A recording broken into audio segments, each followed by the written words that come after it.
නෑ. කොහෙත්ම නෑ. No vs not. අපි ගොඩක් වෙලාවට පාවිච්චි කරනවා නේද මේ නෑ කියන වචනය. ගොඩාක් විදිහට අපි පාවිච්චි කරනවා මේ නෑ කියන වචනය. නෑ කියලා පාවිච්චි කරනවා, කොහෙත්ම නෑ කියලා පාවිච්චි කරනවා, කොහොමටවත් නෑ කියලා පාවිච්චි කරනවා, නැත කියලා පාවිච්චි කරනවා. මේ වගේ ගොඩක් ක්‍රම තියෙනවා නෑ කියන වචනය පාවිච්චි කරන්න. ඒත් මේකට ඉංග්‍රීසියෙන් පාවිච්චි කරන්න පුළුවන් වචන මොනවද කියලා අපිට අවබෝධයක් තියනවාද? අන්න ඒ ගැන තමයි අද අපි මේ පාඩම යටතේදී කතා කරන්න යන්නේ. No vs not. අපි මේ no කියන වචනේ පාවිච්චි කරන හැටි, not කියන වචනේ පාවිච්චි කරන හැටි ගැන තමයි ඉගෙන ගන්න යන්නේ. අපි මේ වචන දෙකේ මුලින්ම ඉගෙන ගන්න යන්නේ මේ not කියන වචනය ගැන. මේක පාවිච්චි කරන්න නම් හරිම ලේසි. මොකද නැත යන ස්වරූපයේ වාක්‍ය සඳහා අපි අනිවාර්යයෙන්ම not කියන වචනේ පාවිච්චි කරනවා. එහෙමත් නැත්නම් කොහෙත්ම නැහැ කියලා කියන්නත් අපි මේ not කියන වචනේ පාවිච්චි කරනවා. දැන් මේ විදිහට හිතන්නකෝ අපි ඉගෙනගෙන තියෙනවා simple present, simple past, simple future, present continuous, past continuous, present perfect, past perfect මෙන්න මේ වගේ වාක්‍ය රටාවන් ගණනාවක්ම අපි ඉගෙනගෙන තියෙනවා. මේ හැම වාක්‍ය රටාවකටම අදාළවම මම කියලා දීලා තියෙනවා කොහොමද නැත යන ස්වරූපයේ වාක්‍ය නිර්මාණය කරන්න කියලා. ඕනෙම කාලයකට අයත් වාක්‍යයක නැත යන ස්වරූපයට අයත් වාක්‍යයක් නිර්මාණය කරනවා නම් අපිට එතනදී පාවිච්චි කරන්න වෙන්නේ මේ not කියන වචනය. ඒ වගේම කොහෙත්ම නෑ කියලා අපි තව කෙනෙක් ගැන හරියටම විස්තරයක් දැනගන්නවා. ඊට පස්සේ කොහෙත්ම එහෙම නෑ කියලා කියනවා. අන්න ඒ වගේ වෙලාවටත් අපි මේ not කියන වචනය පාවිච්චි කරනවා. මම මෙතන උදාහරණ කීපයක් දීලා තියෙනවා. There are no trees. එහෙ ගස් නැහැ. ගොඩක් වෙලාවට රට ගියපු කට්ටිය පිට රට ගිය කට්ටිය එහෙම ඇවිල්ලා කියනවානේ එහෙ ගස් එහෙම නැහැ ගස් හරි අඩුයි කියලා. එතකොට ගස් එහෙම නැහැ කියලා කියන්නේ කොහොමද? There are not trees. එතකොට are not නැත යන ස්වරූපේ වාක්‍යයක් තමයි මේක. ඒ වගේම ඕන් පැහැදිලිවම ඒ ගැන දැනගෙන තමයි කියන්නේ කොහෙත්ම නැහැ කියලා. ඉතින් කොහෙත්ම නැහැ කියන අර්ථයත් මෙතනදී හැඟවෙනවා. ඒ වගේම නැත යන ස්වරූපේ වාක්‍යයක් මේක. ඊළඟ වාක්‍ය he is not my son. He is not my son කිව්වහම දැන් තව කෙනෙක් කියනවා එයා මගේ පුතා නෙමෙයි කියලා. එතකොට ඒක කොහෙත්ම නෑ කියලා හඟවන වාක්‍යයක්. කවුරු හරි මෙයා මගේ පුතා නෙමෙයි කියලා කියනවා නම් ඒක හරියටම දැනගෙනනේ කියන්නේ. එතකොට ඒක කොහෙත්ම නෑ කියන වාක්‍යයක් ඒ වගේම නැත යන ස්වරූපයට අදාළ වෙන වාක්‍යයක්. ඊළඟට she has not a car. ඇයිට කාර් එකක් නෑ. අපි හරියට මේ පුද්ගලයා ගැන දැනගෙන කියනවා ඇයට කාර් එකක් නැහැ කියලා. එතකොට කොහෙත්ම නැහැ කියන එක අපි දන්නවා. ඒ වගේම මේක නැත යන ස්වරූපයට අදාළ වෙන වාක්‍යයක්. We had not a school. අපිට ඉස්කෝලයක් තිබුණේ නැහැ. එතකොට ඒකත් කොහෙත්ම නැහැ කියන වාක්‍යයක්. ඒ වගේම නැත යන ස්වරූපයට අදාළ වෙන වාක්‍යයක්. මේ not කියන එක පාවිච්චි කරන්න හරිම ලේසි. ප්‍රශ්නේ තියෙන්නේ මේ no කියන එක පාවිච්චි කරන තැන. අපි දැන් කතා කරමු මේ no කියන වචනේ පාවිච්චි කරන්නේ කොහොමද කියන එක ගැන. මේ no කියන වචනය පාවිච්චි කරන ප්‍රධාන අවස්ථා තුනක් තියෙනවා. පළවෙනි එක තමයි ප්‍රශ්නයකට පිළිතුරු වශයෙන් අපිට no කියලා කියන්න පුළුවන්. yes no. අන්න ඒ වචන දෙක අපි පාවිච්චි කරනවානේ කවුරු හරි ප්‍රශ්නයක් අහනවා අපෙන් අපිට කියන්න ඕනේ පිළිතුරු විදිහට නැහැ කියලා. එහෙනම් no කියලා අපිට පාවිච්චි කරන්න පුළුවන්. දෙවෙනි එක තමයි නැහැ. එහෙම නෙමෙයි. එහෙම කියලා අපි විරුද්ධත්වයක් ප්‍රකාශ කරනවා. විරුද්ධ අදහසක්, විරුද්ධ මතයක් දරනවා. අන්න ඒ වගේ වෙලාවට no කියලා අපිට පාවිච්චි කරන්න පුළුවන්. ඊළඟට මෙන්න මේ තුන්වෙනි කොටස තමයි ගොඩක් වැදගත් වෙන්නේ. මොකද අපි මේ තුන්වෙනි කොටස හරියට පටල ගන්නවා. අපි මේක පටල ගන්න නැතුව තමයි ඉගෙන ගන්න ඕනේ ඇත්තටම. බලන්නකෝ and the නැති නාම පදයකට පෙර අපිට පුළුවන් no කියන වචනේ පාවිච්චි කරන්න. මම දන්නවා මෙහෙම කිව්වම ඔයාලට තේරෙන්නේ නැහැ. මම මෙහෙම උදාහරණයක් දෙන්නම්කෝ. දැන් ඔයාලා ඉංග්‍රීසි ෆිල්ම් හැම බලනවා නම් ගොඩාක් වෙලාවට මෙන්න මේ වාක්‍යය ඇහිලා ඇති. I have no idea about it. ඒ කියන්නේ මට ඒ ගැන අදහසක් නැහැ. ඔය වාක්‍යය ඇහුනහම ඔයාලට හිතෙන්නේ නැද්ද අපිට ඒක මෙහෙම කියන්නත් පුළුවන් නේ. I have not any idea about it. මට ඒ ගැන අදහසක් නැහැ. මේ දෙකම එක වගේනේ. ඉතින් I have not කියලා පාවිච්චි කරන්න පුළුවන් තැනදී ඇයි අපි I have no කියලා පාවිච්චි කරන්නේ? මෙන්න මේ වගේ වාක්‍ය නිර්මාණය ගැන තමයි මේ තුන්වෙනි කොටස යටතේදී අපි කතා කරන්න යන්නේ. දැන් අපි මුලින්ම මේ ප්‍රශ්න තුන, මේ කොටස් තුන ගැන වෙන වෙනම කතා කරමු. එතකොට ඔයාලට පැහැදිලි වෙයි මේ ගැන. දැන් පළවෙනි කොටසට මම උදාහරණ ගොඩාක් ගන්න යන්නේ නැහැ. මොකද පුංචි කාලේ ඉඳන් කවුරු හරි ප්‍රශ්නයක් අහුවාම නෝ කියලා උත්තරේ දෙන්න අපිට පුහුණු වීමක් තියෙනවා. ඇත්තටම ඒ ගැන අපිට පුරුද්දක් තියෙනවනේ. ඒක නිසා මම එක උදාහරණයක් මෙතන දීලා තියෙන්නේ. මගේ උදාහරණය තමයි do you want a cup of tea? ඔයාට තේ කොප්පයක් ඕනේද? මම උත්තරේ දෙනවා no I don't want. නෑ මට ඕනේ නෑ. දැන් මම මෙතන දිගු උත්තරයක් තමයි දීලා තියෙන්නේ. ඔයාලට කැමති නම් no කියලා කෙටියෙන් සරලව නෑ කියලා කියන්නත් පුළුවන්. no කියන වචනේ විතරක් භාවිතා කරන්න පුළුවන්.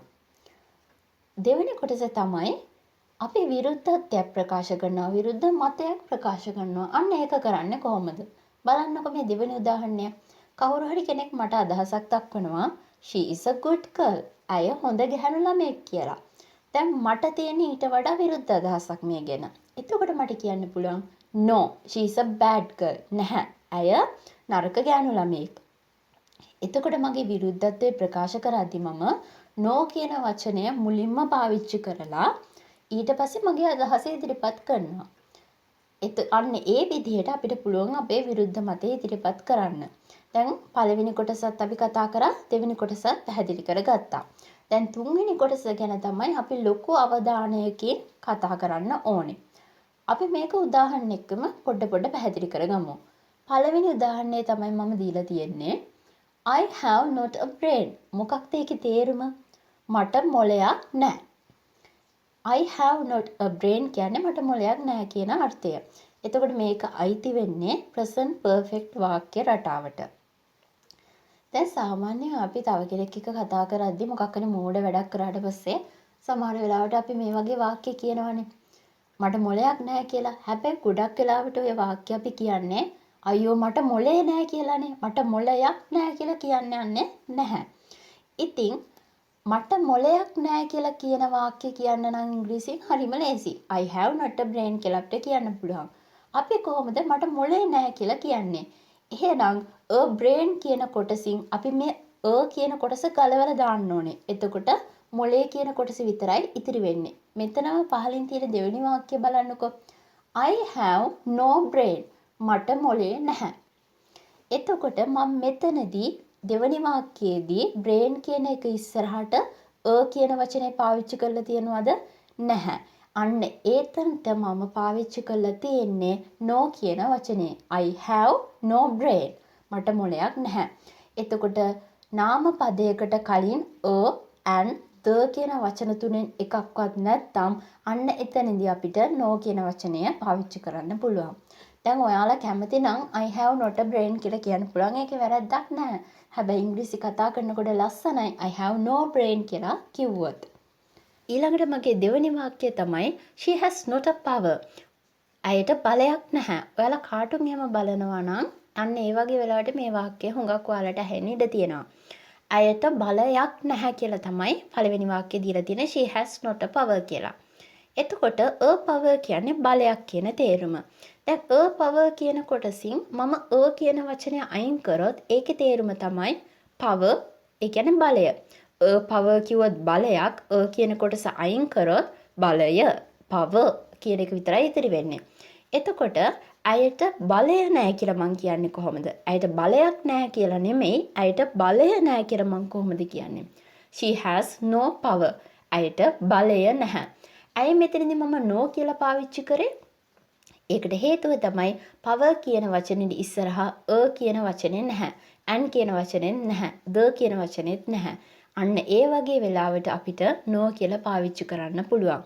මේක ගොඩක් සියුම්ම තේරුම් ගන්න ඕන දෙයක්. හොඳට පැහැදිලි කරගන්න නාම පදයකට කලින් a and the කියන වචන තුන නැත්නම් අපිට no කියන වචනේ පාවිච්චි කරලා නැත යන ස්වරූපයේ වාක්‍යයක් නිර්මාණය කරගන්න පුළුවන්. බලන්න මම තව උදාහරණ ටිකක් දීලා තියෙනවා. He has no time. ඔහුට වෙලාවක් නැහැ. time කියන්නේ නාම පදය. එතකොට ඒකට කලින් a and the කියන වචන තුනෙන් එකක්වත් නැහැ. ඉතින් මම no කියලා පාවිච්චි කරා. not කියලා පාවිච්චි කරන්න මට අවශ්‍යතාවයක් නැහැ. හැබැයි මම not කියලා පාවිච්චි කරනවා නම් මේ වාක්‍ය ඇතුළතදී time එක කියන වචනෙට ඉස්සරහින් a දාන්න වෙනවා. a time කියලා. එහෙම නැත්නම් the time කියලා මට දාන්න සිද්ධ වෙනවා. ඊළඟ වාක්‍යය තමයි they had no choice. ඔවුන්ට තෝරා ගැනීමක් තිබෙන්නේ නැහැ. මෙතන choice කියන වචනෙට ඉස්සරහිනුත් a and the කියන වචන තුනෙන් එකක්වත් භාවිතා වෙලා නැහැ. ඊළඟට we had no happy at that time. අපිට සතුටක් තිබුණේ නැහැ ඒ වෙලාවේ. ඊළඟට I had no chance. මට අවස්ථාව තිබුණේ නැහැ. දැන් මම බැරි වෙලාවත් මෙහෙම කිව්වොත් I had no a chance කියලා. ඒක හරිද? නැහැ. a chance කියලා කිව්වොත් අවස්ථාවක්.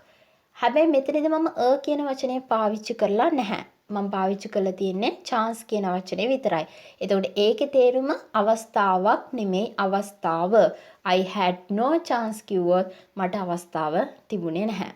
Mother had no money. අම්මට සල්ලි තිබුණේ නැහැ.